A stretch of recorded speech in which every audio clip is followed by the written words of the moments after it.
I didn't want to show my face. I didn't want anyone I knew to see me. I was scared that people would think I'm stupid, crazy, or even worse, that I had no business being online. Just 2 years ago, I was that shy private woman who didn't dare or didn't even want to show her face anywhere out there. I couldn't imagine making a video like this, but here I am. Look at me today. I'm finally on YouTube. I finally did it. So today I want to talk to her, that version of me who was terrified, and maybe to the version of you who feels the same way. If I could talk to my past self, I'd say it's okay to be scared. In fact, it's normal, but these things that you're worried about, that you're scared of, most of the time aren't even real. They're just in our imagination. They're just our insecurities. So you think people will judge you? Let me tell you something. Most people are too busy to even care. Believe me. Believe me. What's next? Do you think you need to be confident to start? No. Confidence only comes after you start. Once you start doing, confidence comes with doing, practicing, learning, and growing. Confidence comes when you tell yourself you want to start something and you actually start. When you tell yourself, when you set little mini goals to yourself and you actually work on them and you make them come true.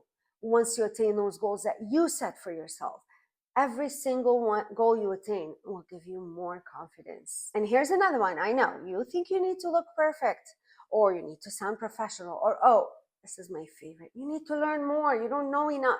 Guess what people truly connect with is your honesty, your authenticity, your energy, the energy that you bring when you get in front of the camera. It's not about how polished you are, especially in today's world where we've been overexposed to all kinds of information, to all kinds of gurus. A lot of that is fake, and we often feel it, and it's such a turn off.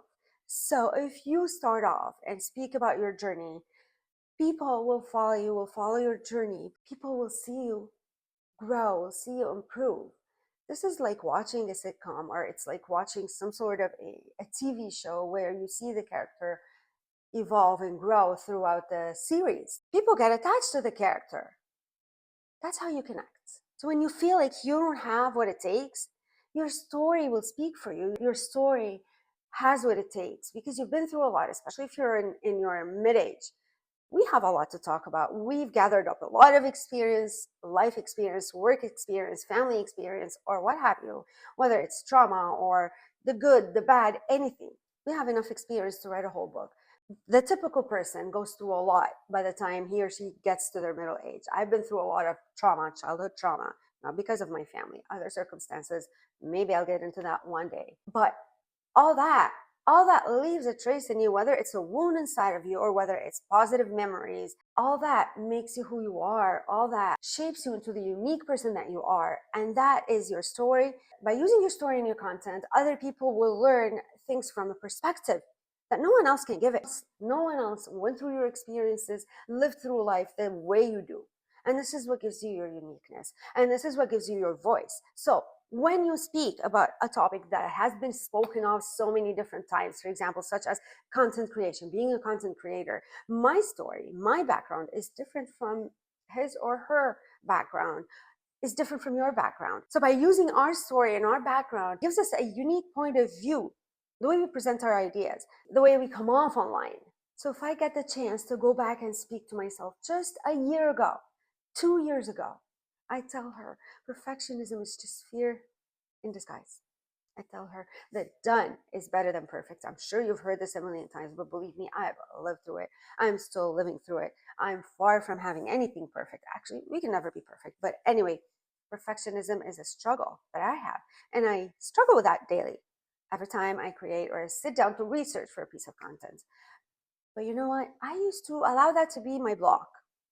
Right now, I'm getting over it. Right now, I'm pushing it out of the way. I'm jumping over it. It's still there, but I'm not letting it stop me. Oh, how I wish that I could go back and change my mindset 5 years ago, 10 years ago. But hey, we can't change the past, so there's no point in dwelling or regrets. I don't believe in regrets. So what actually helped me to finally get out of my way and start? You see, since I'm a stay-at-home mom and I've been homeschooling my daughter forever, I needed extra income. I needed to contribute. So it's really money. Money was my drive initially to start. I started going on YouTube and researching how to make money online. And then I learned about affiliate marketing and I learned about all kinds of things. But it was all like a blind person trying to see because I was so new, I was so raw, I knew nothing about any of that stuff. Listen, YouTube is a wealth or has a wealth of information, but it doesn't go in depth enough to teach you how to go from A to Z with details. It'll give you an overview, it'll inspire you, it'll give you ideas what to look for. And believe me, I've researched on YouTube for about 3 years and all kinds of ways to make money online, but with no success. I even tried to do some things. It was not for beginners. I got lost. Even if I managed to follow all the steps of the video, I never got anywhere because I didn't understand what it took. I never learned it properly. And then I realized YouTube was far from being enough. So I started joining Facebook groups, how to make money online Facebook group, affiliate marketing Facebook. There was one affiliate marketing Facebook group in particular that continuously had people's testimonials, like saying that they made 1,000 today, they made 10,000, 60,000 this past month, and whatever. So obviously, being the naive person that I was so impressed. And I finally messaged one guy who would post multiple times a week on that Facebook group with income statements. And I was so impressed. And I thought, hey, if he could do it, why not me? I mean, that's how they present it, right? Work 1 or 2 hours a day and make thousands. Long story short, I finally bought that affiliate marketing course. It was a high ticket course. Needless to say, I was promised the sun and the moon, and all that was a scam because, yes, the course taught me things, but it didn't get me anywhere because I was a beginner. I knew nothing. The guy I bought from had promised to mentor me until I had 10K per month of income. I guess what? He ghosted me 2 days after I purchased the course. So that was my first huge disappointment, failure, waste of money that I barely had as a stay-at-home mom. That's not what this video is about. All that to say is that that's how I started. I was familiar with affiliate marketing, but of course I wasn't familiar with the how to do it, how to succeed. Maybe I'll create a video at some point discussing what are the different courses that I bought, and maybe not name them, but just like what they taught me and all that. I did learn something from most of the courses I purchased, but like I said, this isn't what this video is about. So what can you do? How can you start? How can you get yourself in that frame of mind where you're able to just put your perfectionism, put your fears aside, and just start? It all starts by putting small goals. Don't start off by saying, I want to make $5,000, $10,000, $20,000 a month. I know this is like one of the questions that the gurus ask, how much money do you want to make? I find that ridiculous because the sky's the limit, right? I could say I want to make $1,000,000 a month. Hey, who doesn't want that? And when you're a beginner and you don't know where to start or how to start and you know nothing and you don't know what is or isn't realistic and what you have to go through in order to get to make money online, it's impossible to set that number. So forget that. That's like a big goal that you can set for yourself as you go along the journey. Start with small goals, small mini goals. So your first goal could be sitting in front of the camera and being confident in front of the camera, or at least being comfortable being you. Like when I'm sitting here, I'm talking like I'm talking to my friend, or even like I'm talking to myself. I'm an introvert, so I do talk to myself, sometimes to vent, or even when I'm thinking, I'll speak loud. I know it doesn't come naturally to everyone, but hey, so your first goal could be to feel good on camera, to feel comfortable enough on the camera. And that comes with practice. You can film yourself maybe every day for like less than a minute, 30 seconds. Film yourself. Now, don't post it anywhere, just for yourself. And then go back the next day and watch it and pick one or two things that you can improve about your performance. Maybe your tone of voice. If you feel like your voice doesn't sound natural on camera, maybe you can improve on that. You can try to be more relaxed. If you feel your voice is too low, you got to speak up. If you're speaking too fast, you got to slow down. If you're speaking too slowly, you got to pick it up a little bit. The first few times I watched myself in my videos on YouTube, I was like, oh, I didn't know I look like this when I make that face or when I say that word. So watch yourself, and day in, day out, do that for a week or two. You'll see, you'll feel better. Maybe you can start off with 30 seconds or 10 seconds. And then the next day, maybe you could do 20 or 30 seconds and increase it a little bit every day, the time that you film yourself. And like I said, don't post these anywhere. It's just for you, for your own research, if you want, for your own learning. Because when we see ourselves on camera, after the effect, after you're done filming, you learn a lot about yourself, and you'll see, because we're oftentimes our own worst critics. But in a sense, in this sense, it's good because you'll see what you need to improve on. So that's the first goal that you can set for yourself. Another mini goal that you can set for yourself would be maybe journaling, or just having one place where you could write down or take note of ideas. Because you know what? I've noticed that sometimes I'll get an idea out of nowhere. Other times I'll get an idea because I'm watching a YouTube video and I'll say, oh, I want to create a video on that topic. Or it could be something that the creator says as a part of the video. And I'll click in my mind and say, oh yeah, I have an experience related to that. So let me create a video on that. The best way would be to document those ideas every time you get them. Another thing I heard a creator talk about, which I haven't done yet, but I can imagine how helpful that would be. Her name is Nikki Saunders.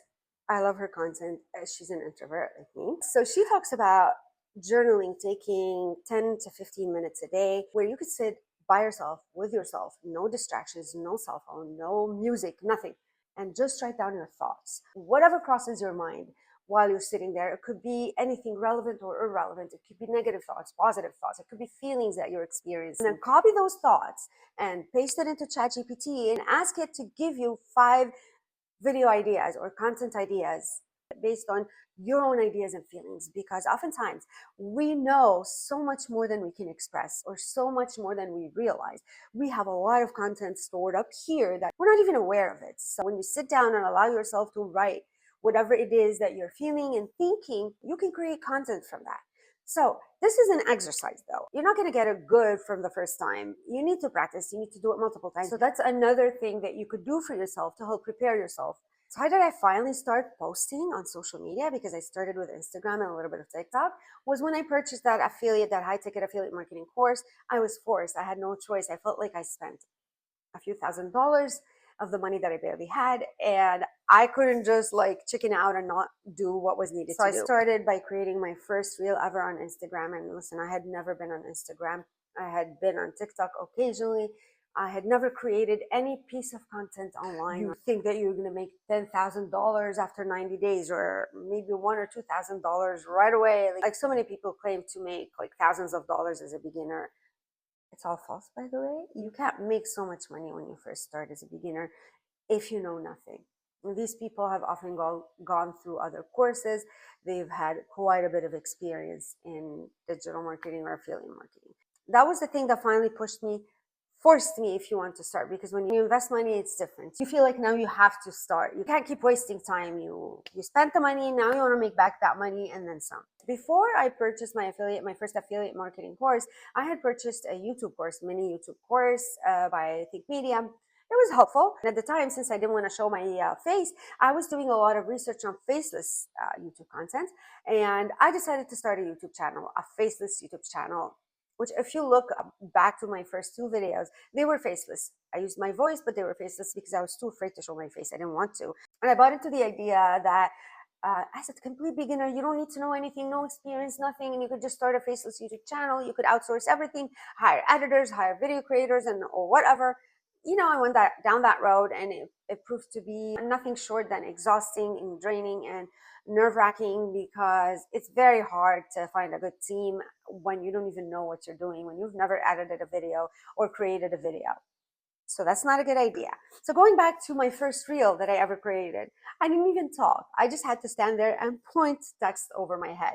That's what I was taught to do, just point. But hey, I still showed up. It was awkward and I didn't look comfortable because I wasn't comfortable. But it's okay. You know, it was my first reel ever. I was still so proud of myself. I still can't believe that I even started, even to this day. So I was creating Instagram reels for the first couple months, 3 times a day. Insane. But anyway, and then I did a little bit on TikTok, hated it. But you know what? It never felt authentic to me, because short content is not for me. Let's just get this out of the way. It's one thing if at some point I might start putting out shorts that refer to my long form videos, but just creating short form content, it's not for me. It doesn't align with me. I'm a deep person and I don't believe people can get to know me properly through short content. So didn't align with me. Eventually I stopped because ultimately my passion was YouTube. That was always my passion and it never stopped. So in the back of my mind, I always had YouTube there. Always, it kept coming back. YouTube. I need to get on YouTube. But of course, I was still not ready. Until at some point, after purchasing multiple affiliate marketing and digital marketing courses, I even purchased the print on demand course at some point as well. Hiring a coach that did not help me at all. That was the worst few $1,000s that I've wasted in my journey. But hey, I realized I don't want to do this anymore because I was buying so many courses, trying to do so much. Obviously, nothing really worked. I did manage to sell a course a few times, but didn't get very far. It never felt real. It felt so fake for me. I can't fake it till I make it. I don't believe in that, you know? So I gave up on Instagram over a year ago, and I said, that's it. This isn't for me. I'm not cut out for that. I'm done. And I didn't do anything for months until YouTube kept screaming in my mind. I had to do it. See, I believe that when you're meant to do something, but you don't do it, you have the desire, you have the need, the urge to do it. It keeps coming back. That's how you know when you're meant to do something. That's what I learned from my own experience anyway. Because look at everything I've been through in the past 2 to 3 years, from YouTube to Instagram and TikTok to Facebook. I hated Facebook anyway. So when I finally couldn't shut that YouTube voice in my head anymore, I said, to hell with it. I said, I'm going to start YouTube, this time with my face. And did I know if I'm going to be good at it? No, I had no idea. I had no idea how I'm going to perform. How am I going to sit there in front of a camera and talk and talk and talk and give value? So I had no idea. I just had to jump in at some point. And this is the key.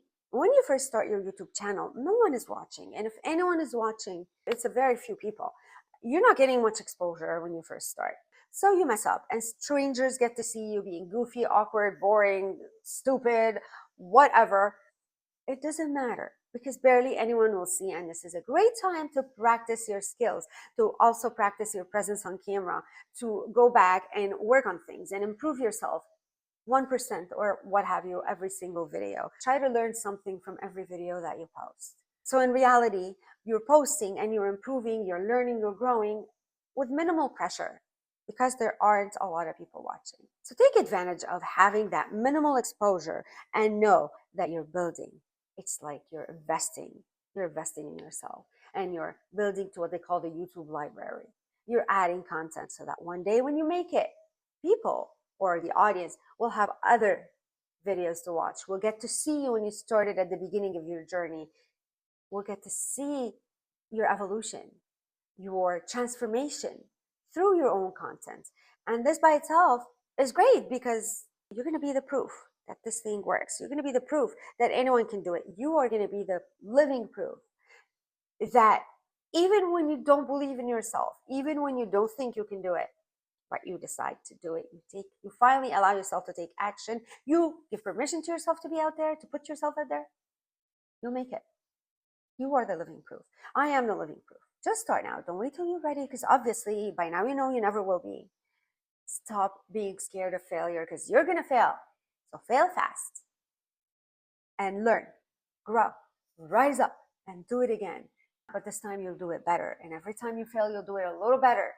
And now it's time to read you a comment from my last video that talked about external validation. It comes from Grow with Bree, and she says, so valuable. External validation is so hard to deny. We all want to be liked, seen, and understood. I feel you, my YouTube sister. We've got this. And that's the power of community. Instead of chasing views or just subscribers, make sure to build a community of people who are going to come back and watch your videos and be there to give you the much needed support on YouTube. I'm dropping her channel name in the comments for those of you who would like to check her out. If you could relate, hit that like button, leave a comment and let me know what resonated with you the most in this video, if anything at all, or maybe everything resonated. Let me know, share your experience with us, and let's learn and grow together. Thank you for watching, and I'll see you on the next one.